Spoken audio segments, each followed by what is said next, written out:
Money, success, wealth, happiness, these are things that everybody yearns for. But can an international club actually get the average person closer to achieving that? We're here today to find out the answer. With an exclusive interview, we have the founder of one of the most successful, influential private success clubs in the world, Mr. Kevin Trudeau. Thank you for joining me today. It's a pleasure to be here, Corey. These are just some of your credits. International businessman. You started over 100 companies. We've seen pictures of you with Kissinger, General Schwarzkopf, celebrities, members of royal families. You've been called the infomercial king. You're a marketing guru. You have many international best-selling books. So what exactly is the Global Information Network? Today, I founded, as you know, the Global Information Network, which you talked about in the beginning, which is an international success club. And the reason I founded that is that really is the legacy. I've achieved a lot, as you know, and a lot of people know, and that's fine. But really, what am I doing to give back? So the founding of the club now allows me and the other members of the council, when we founded this club, to help other people achieve their goals, dreams, and desires. And that's the major reason why we founded the Global Information Network. We call it GIN.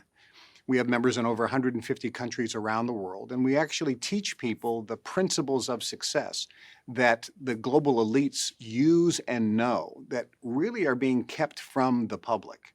So it is a club where people from around the world can now join, meet and associate with very wealthy people, celebrities, people with international accolades, leaders in various industries, mastermind with other people in marketing and business and health, longevity, biohacking, spirituality, the leaders in these industries, and learn some of the behind the scenes, we'll call it secrets to success, to help them achieve their goals, dreams, and desires like myself and many others have. How did this all come about? What was the seed of the idea? How did you come up with it? And what was your overall purpose in creating it? One of the greatest kept secrets in wealth creation or money, which every wealthy person engages in. And it's really one of the greatest kept secrets for making money out there because nobody talks about it in any book. Although Aristotle Onassis, one of the richest men in the world, did mention it. And I'll talk about that in a moment. But that greatest kept secret is associating with other wealthy people, people that have more money than you. A person's income is always the average of their 5 best friends. Who you associate with determines who you become. When we were kids, our parents would say, stop hanging around those people, you'll turn out just like them. Well, that's true. If you hang around with the wrong crowd, you'll turn out just like the people in the wrong crowd. But if you hang around the right crowd, the wealthy people, the successful people, the happy people, the healthy people, it rubs off. You become just like them as well. And Aristotle Onassis said that if he was absolutely broke, the one thing he would do was he would be in the room and associate with other wealthy people. He would meet other wealthy people or people that had more money than him.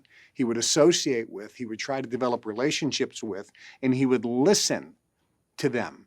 He would try to figure out how they think and how they act, and he would mimic that success. That is the critical key. And if you look at all of the wealthy people in the world, if you take the Forbes 400, every single one of them is a member of some type of club or association or secret society, whether it's Yale University's Skull and Bones, Bohemian Grove, whether it's the Bilderberg Group, some of the people have heard of some of these organizations, or even if it's just an exclusive country club, or Harvard University's alumni club. These clubs, these private associations, these groups, and even simple ones like YPO, Young Presidents Organization, or for years, the Masons was one of those societies, or the local Chamber of Commerce was one of those societies, or groups or associations. Every one of the wealthy people understand the power of the mastermind, and that is meeting with and developing relationships with other people that are motivated, inspired, and have success habits. This is talked about in Napoleon Hill's classic success book, Think and Grow Rich. He learned these principles from the richest man in the world at the time, Andrew Carnegie. He also learned them from Henry Ford. He also learned it from J.P. Morgan. And he also was interviewed and learned it from the richest man who ever lived, who would become the richest man who ever lived, which is John D. Rockefeller. All of these people talk about you must create a mastermind. You must associate with and develop relationships with people that have more money than you, that are smarter than you, more intelligent than you, more successful than you, healthier than you, have more connections than you. And unless you plug into that type of group, you're never going to assimilate that type of successful mentality. And by doing so, you can then achieve great success. This happens whether it's in bodybuilding. Arnold Schwarzenegger talked about this in his Netflix documentary, how he would associate with all of the champions and he would work out with the champions and listen to their way they talked. He would learn their mindset, not just their routines. Yes, he learned their workout routines and their eating routines, but mostly he learned how they thought, their mindset.